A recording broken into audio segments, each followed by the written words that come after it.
Assalamualaikum warahmatullahi wabarakatuh. Jumpa lagi dengan saya Suci Furwati pada pembelajaran IPA kelas 7 semester 1 di video pembelajaran siklus 2 materi perubahan akibat suhu, yaitu pemuaian.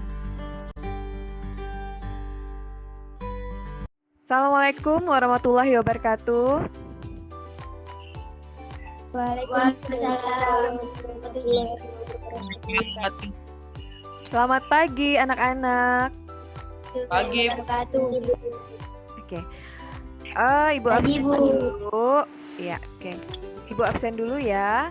Nampaknya hari ini ada beberapa yang tidak bisa mengikuti Zoom, mungkin terkendala sinyal.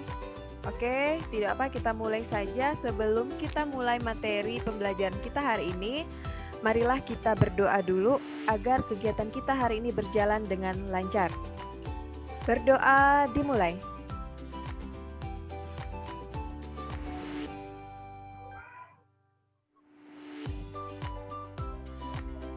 Berdoa selesai.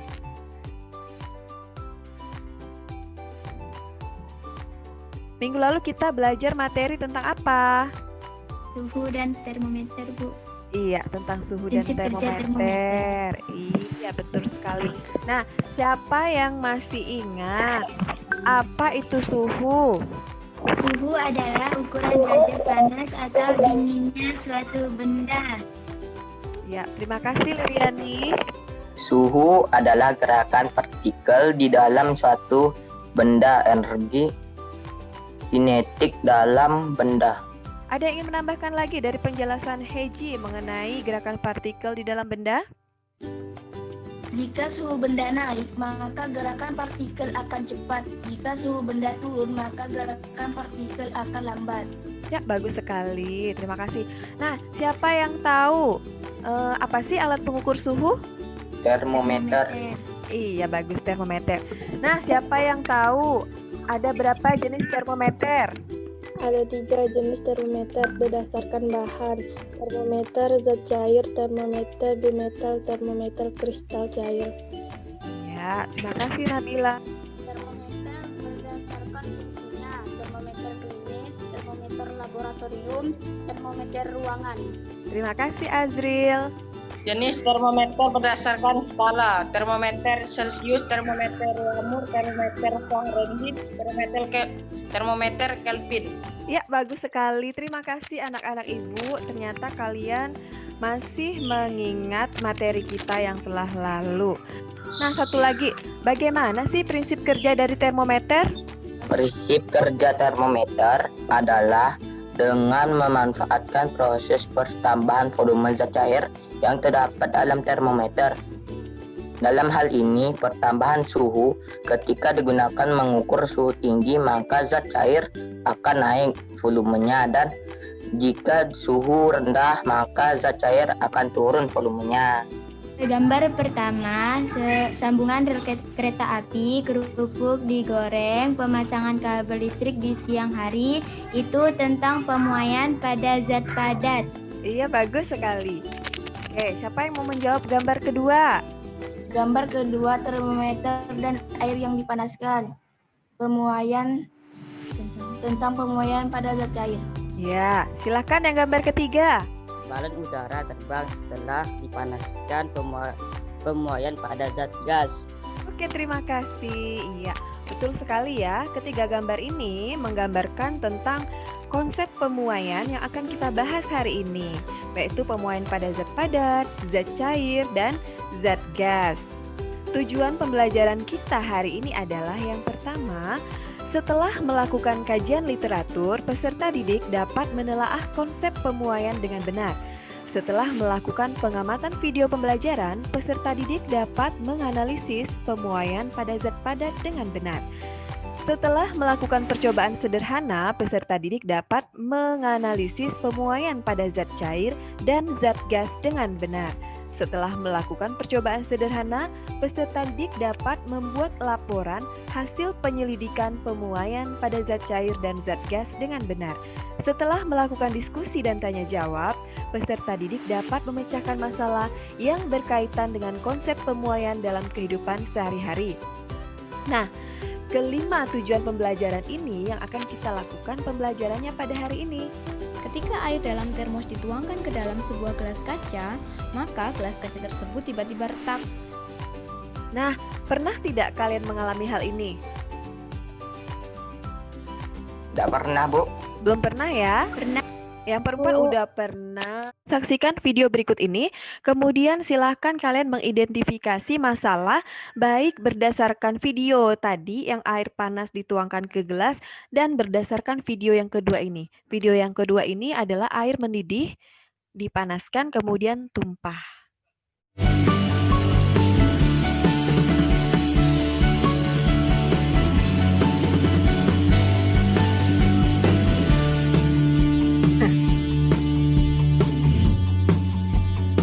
Ya, perhatikan.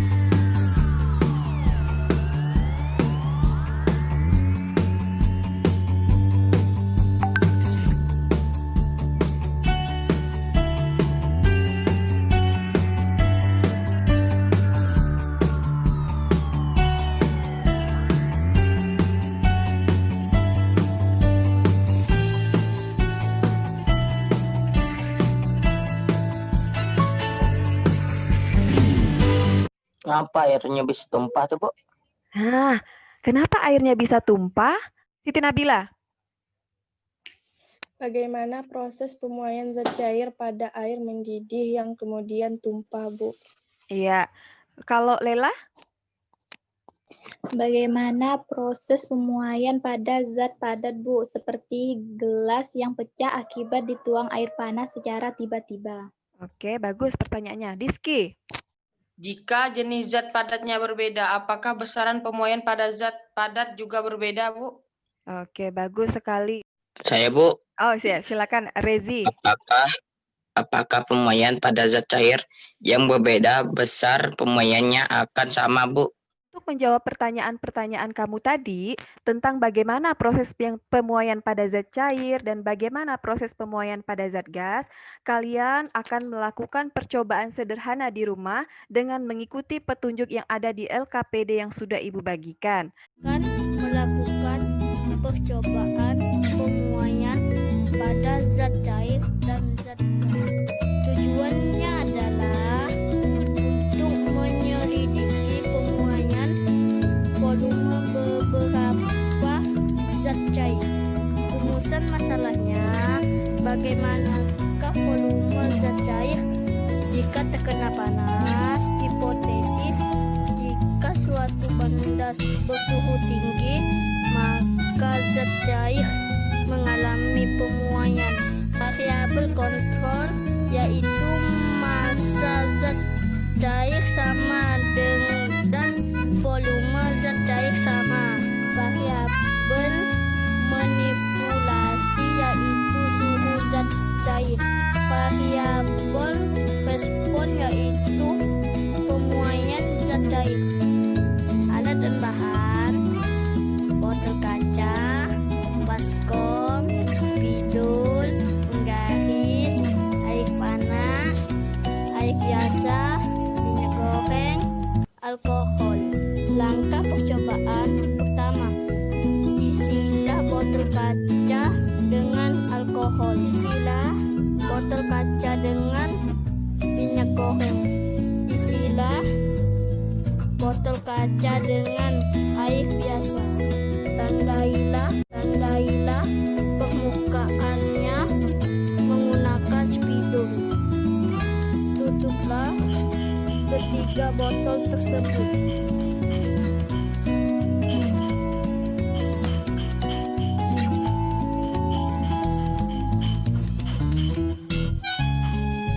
Masukkan ketiga botol dalam baskom. Kemudian tuangkan air panas ke dalam baskom. Amatilah perubahan tinggi permukaan masing-masing zat cair.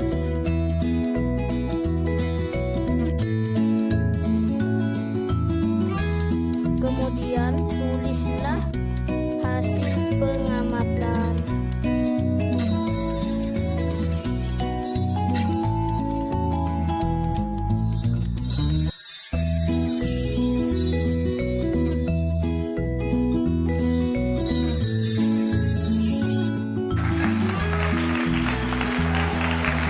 Silakan Nabila membacakan percobaan pada pemuaian zat cair. Tujuan mengidentifikasi pemuaian volume beberapa zat cair. Rumusan masalah, bagaimanakah perubahan muai volume masing-masing zat cair? Hipotesis, jika suatu benda bersuhu tinggi, maka zat cair mengalami pemuaian. Variabel kontrol, massa, dan volume zat cair. Variabel manipulasi suhu zat cair. Variabel respon pemuaian zat cair. Data percobaan jenis zat cair, ketinggian zat cair. 1. Alkohol 6,2 cm. Minyak goreng, ketinggian zat cair 5,7 cm. Air biasa, ketinggian zat cair 5,1 cm. Analisis data. 1. Berdasarkan tabel data percobaan, zat cair manakah yang mengalami kenaikan permukaan paling tinggi? Alkohol. 2. Berdasarkan tabel data percobaan, jenis zat cair manakah yang mengalami kenaikan permukaan yang paling rendah? Jawab, air biasa. 3. Urutkan jenis zat cair yang mengalami kenaikan permukaan dari yang terendah. Jawab, air biasa, minyak goreng, alkohol. 4. Berdasarkan tabel, kenaikan permukaan zat cair dipengaruhi oleh koefisien muai volume ketika zat cair tersebut. 5. Mengapa zat cair dapat mengalami kenaikan permukaan? Karena dipengaruhi perubahan suhu sehingga terjadinya pemuaian terhadap volume zat cair. Kesimpulannya? Kesimpulan 1. Buatlah kesimpulan dari hasil percobaanmu. Zat cair akan mengalami pemuaian jika dipanaskan. 2. Nyatakan hipotesismu diterima atau ditolak. Hipotesis diterima. Oke. Yang akan melakukan percobaan pemuaian pada zat gas. Tujuannya adalah untuk menyelidiki pemuaian pada zat gas melalui percobaan sederhana. Rumusan masalah, bagaimana reaksi zat-zat jika terkena suhu yang panas. Hipotesis, semakin tinggi suhu suatu benda, maka zat gas akan mengalami pemuaian yang besar juga. Variabel kontrolnya, volume zat gas awal. Variabel manipulasinya, suhu zat cair. Variabel responnya, pemuaian zat gas. Alat dan bahan, balon, botol kaca bening, mangkuk plastik, air panas, air dingin. Langkah percobaannya. Pertama, pasanglah balon kepada mulut botol.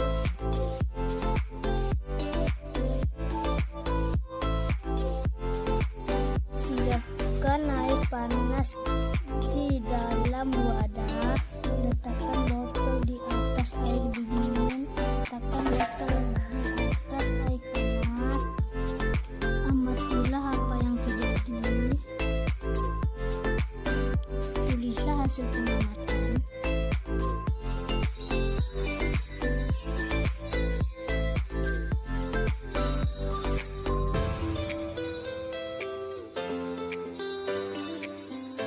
Sekian percobaan dari saya.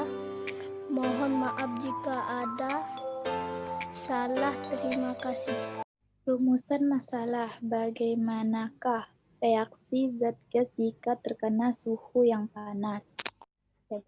Hipotesis, semakin tinggi suhu suatu benda, maka zat gas akan mengalami pemuaian yang besar juga. Variabel kontrol, volume zat gas awal. Variabel manipulasi suhu zat cair. Variabel respon pemuaian zat gas. Kondisi air, perubahan bentuk balon, air panas mengembang, air dingin tidak mengembang. Apa yang terjadi pada balon ketika botol diletakkan di atas air panas? Mengapa hal tersebut dapat terjadi? mengembang karena suhu zat cair yang panas sehingga mengakibatkan pemuaian pada volume zat gas. Apa yang terjadi pada balon ketika botol diletakkan di atas air dingin? Mengapa hal tersebut dapat terjadi? Tidak mengembang karena suhu zat cair tidak panas sehingga tidak mengakibatkan pemuatan pada volume zat gas. 3.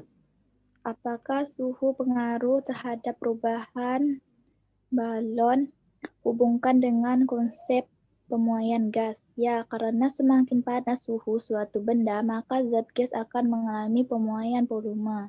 Kesimpulannya? Buatlah kesimpulan hasil percobaanmu. Jika zat gas yang ada di dalam botol kaca terkena panas, maka terjadi pemuaian zat gas di dalam botol. Ini yang menyebabkan balon tersebut mengembang. Ya, terima kasih.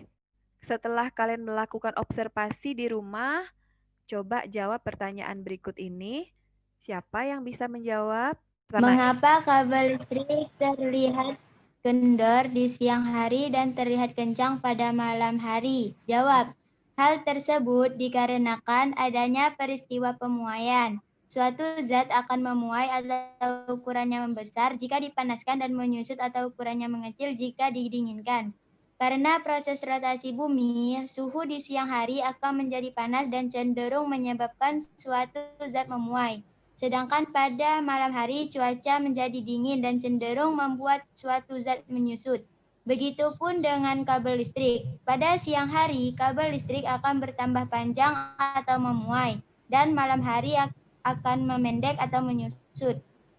Nah, jika kabel listrik tersebut dipasang terlalu tegang saat udara dingin, kabel tersebut akan menyusut dan menjadi putus. Dari itulah kabel listrik dipasang kendur. Iya, bagus sekali jawabannya Liliani. Bagaimana dengan pendapat yang lain? Setuju dengan jawabannya? Mengapa pada pemasangan rel kereta api diberi rongga pada sambungannya? Jawab. Ternyata celah di antara dua lintasan jalan beton pada jembatan atau rel kereta api yang dibuat agar jalan enggak retak saat jalan mengalami pemuaian di siang hari yang panas. Pada jembatan yang dibuat dengan kerangka besi, besi akan memuai kalau suhunya naik. Itulah mengapa di antara ujung rangka jembatan dengan tiang beton diberi celah pemuaian. Sama dengan jembatan dan jalan raya, besi baja yang digunakan untuk rel kereta api juga harus dipasang renggang berongga untuk mencegah terjadinya kecelakaan kereta api yang disebabkan oleh relnya melengkung akibat pemuaian dari pemanasan di siang hari. Ya, Bu. Ya, terima kasih. Kesimpulan pembelajaran kita hari ini adalah pemuaian adalah pertambahan ukuran suatu benda akibat terkena panas, di mana pertambahan ukuran itu dapat berupa panjang, luas, dan volume. Nah, sedangkan faktor-faktor yang mempengaruhi pemuaian yaitu panjang mula-mula, koefisien muai bahan atau kemampuan untuk memuai, dan perubahan suhu. Pemuaian dapat terjadi pada zat padat, zat cair, dan zat gas. Pada zat padat terjadi pemuaian panjang, luas, dan volume. Sedangkan pada zat cair dan gas hanya mengalami pemuaian volume. Penerapan pemuaian dalam kehidupan sehari-hari contohnya adalah pemasangan kawat listrik pada siang hari dipasang kendor agar tidak putus saat menyusut di malam hari. 2. Pemasangan rel kereta api diberi ruang untuk terjadinya pemuaian pada siang hari agar rel tidak melengkung. 3. Pemasangan kaca jendela dan bingkainya dikasih jarak untuk ruang pemuaian pada kaca. Ya, Bu. Ya. Silakan. Ada 3 contoh pemuaian dalam kehidupan sehari-hari. 1. Rel kereta api memuai pada suhu tinggi atau pada siang hari. 2. Jendela kaca memuai pada siang hari. 3. Balon meletus jika suhu ruangan tinggi karena gas dalam botol memuai. Terima kasih atas partisipasi kalian dalam pembelajaran hari ini. Semoga ilmu yang kita pelajari hari ini dapat bermanfaat untuk kehidupan kalian ke depannya. Nah, untuk materi selanjutnya, Ibu akan kirimkan LKPD, bahan ajar, dan video materi mengenai kalor dan pengaruh kalor terhadap suatu zat. Nanti sebelum pelajaran dimulai, kalian mempersiapkan seluruh alat dan bahan yang akan kita gunakan dalam percobaan. Oke? Jika tidak ada pertanyaan, kita tutup materi hari ini. Ibu ucapkan terima kasih atas keaktifan kalian, tugas-tugas yang sudah kalian kumpulkan, dan bersusah payah dalam mengerjakan LKPD, video percobaan, dan menjawab pertanyaan. Ucapkan terima kasih, mudah-mudahan kalian sukses ke depannya dan lebih semangat lagi belajarnya. Semoga kalian semua berhasil ya, Ibu doakan itu. Amin. Nah, sebelum kita tutup, marilah kita berdoa untuk mengakhiri kegiatan kita hari ini. Berdoa dimulai. Berdoa selesai.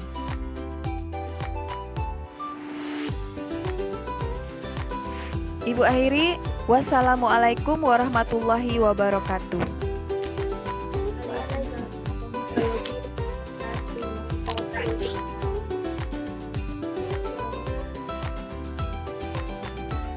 Terima kasih, sampai ketemu lagi di pembelajaran berikutnya. Assalamualaikum warahmatullahi wabarakatuh.